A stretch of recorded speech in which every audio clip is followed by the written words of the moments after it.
When we physicists look in outer space for alien life, we don't look for little green men. We look for type 1, type 2, and type 3 civilizations.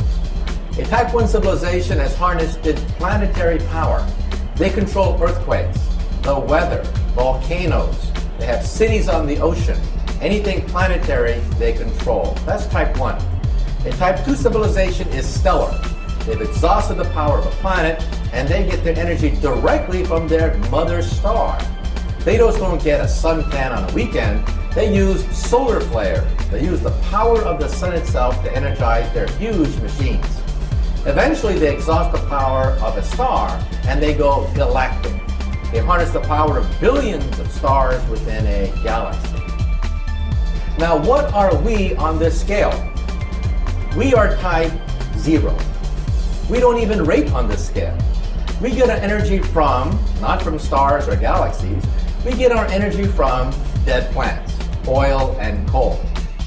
Historians will look back and say, holy shit, they were making materials, selling them for corporation profit over and over and over and over again with absolutely no reference to what the planet had and recycling protocols and everything else. They were burning fossil fuels at 1,000,000 times the rate of their actual renewability. They're going to laugh at us, wondering what the hell kind of primitive, dumbass species we actually were, if we even survived to reach that point.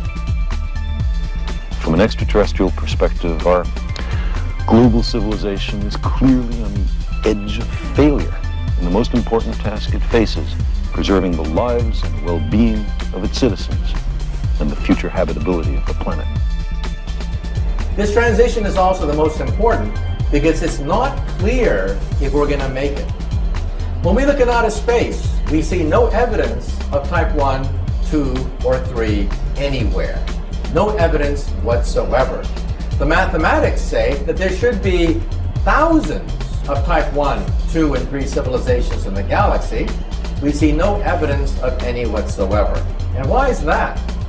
Because the transition from type 0 to type 1 is the most dangerous of all transitions. We may not make it. I hope everyone out there will understand that either we change or we die. War, poverty, corruption, hunger, misery, human suffering will not change in a monetary system. That is, there'll be very little significant change.